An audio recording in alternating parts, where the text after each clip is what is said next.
many siblings do you have?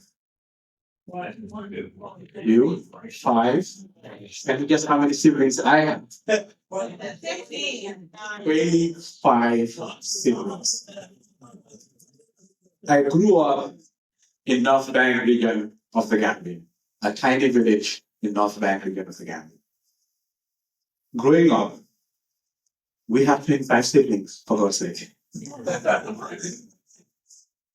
It was, with that number of children, you're forced to be creative. My parents, my mother, and my father, because my father has too many kids to feed, my mother shouldered the responsibility for my education. I grew up with no water, electricity, or pipeline water. At 4 a.m., my mother wakes up, not to go to the gym, but to go to the market. She will go look for oranges, vegetables, mangoes to sell on the village market. In the evening, I'll see her count her coins. The coins she will count. For anyone passing by, a stranger, you just see, oh, it's another market vendor. But these women understand entrepreneurship more than the MB League, Ivy League university students that you see. She knows cash flows. She counts her credits. She understands risks with precision.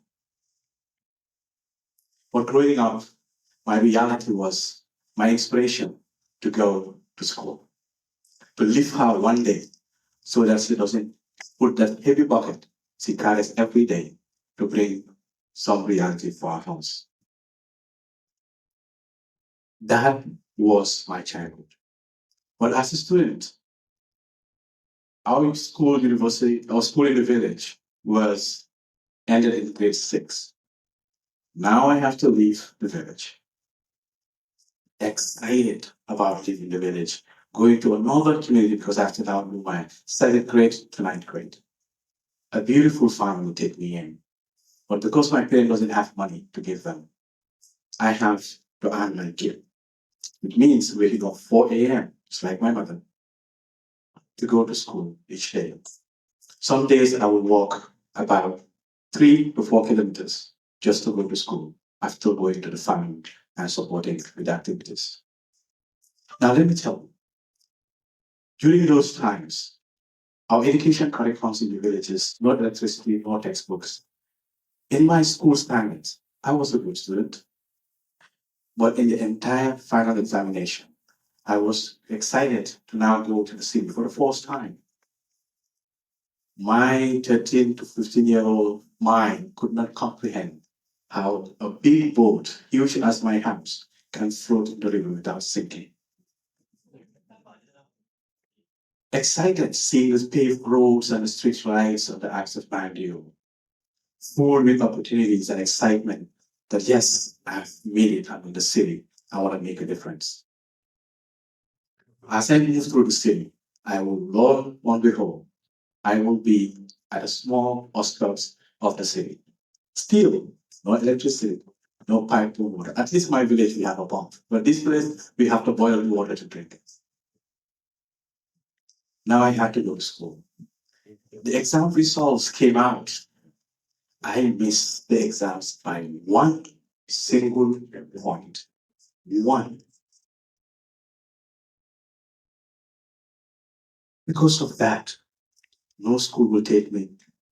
And I sat home for 3 months. I could hear the echoes of my mother's prayers. I could hear her hope. And because of that, the system labeled me a complete failure.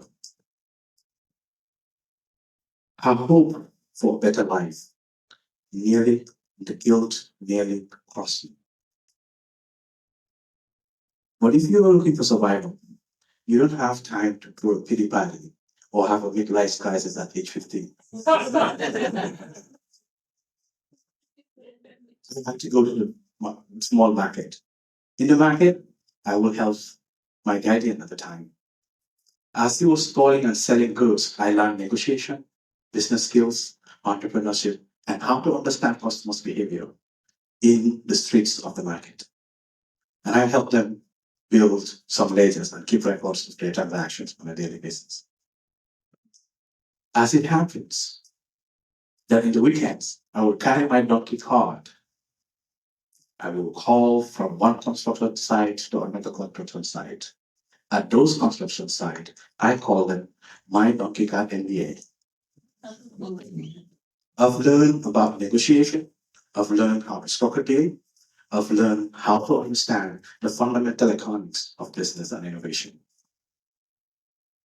These gave me the opportunity to go back and find my way back into the academic system. I went to a university in my high school, and the principal from giving me a promise saying, yes, you failed, but on one promise that you're going to do better. I said, I pray to God, I will do better. Just give me a chance. And I did. I decided to focus. When I focused in my academic pursuit, the person with the one mark came out of the school, the number one student in the school, part of the first 10% of the country, and won a scholarship to the University of the Gambia.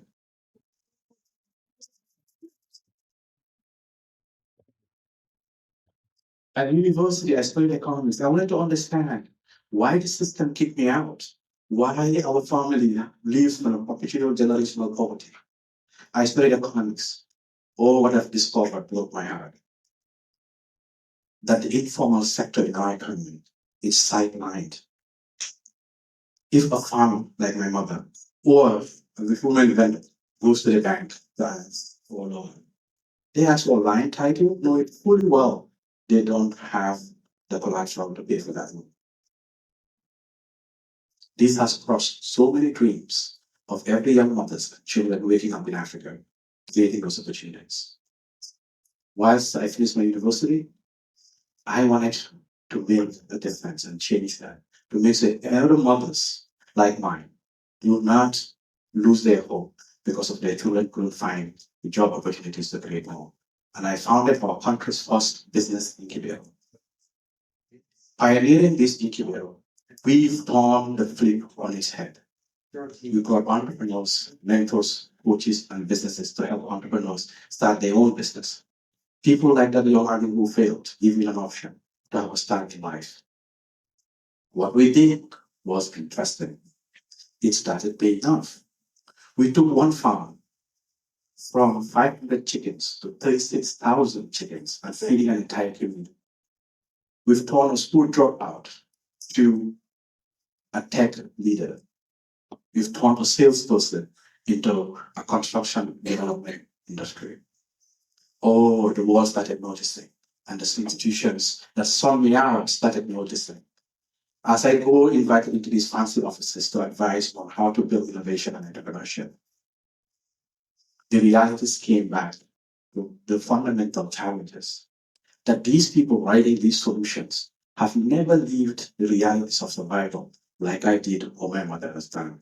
But they're using their spreadsheets and fancy charts and building solutions for challenges that never lived. You cannot make a difference for a problem you have never lived and understand what it takes to survive. This has inspired me.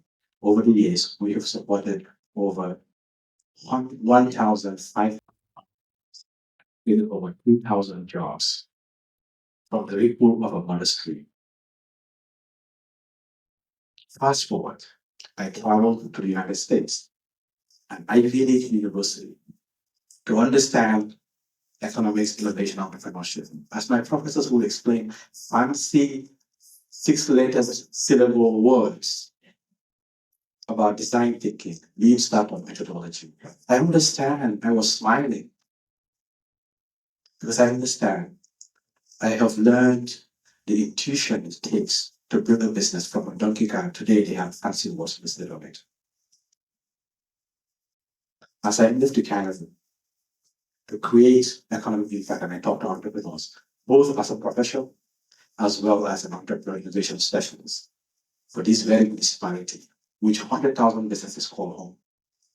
As I talk to these entrepreneurs, innovators, I bring the experience I learned in my journey into the classroom, into the entrepreneur that is looking for funding with no ideas. and help them understand that resourcefulness is the key to a successful enterprise. Today, I want to leave you with a few things. In my journey, and as much as it's been incredible, I have people along the line in my journey, from my husband who took me in, to a mentor who guided me when I most needed it, to a school principal who gave me hope when I didn't have any, to my mother who believed in me. I usually say my mother is like an investor, as I'm bit more. He's investing into his own stock. His stock is a high risk asset with huge potential. Today, I bring that experience in my classroom, in the founders I talk in deep technology, life sciences, and innovation. My mother's screen has created a report that has passed 3 different continents. On that note, thank you so much.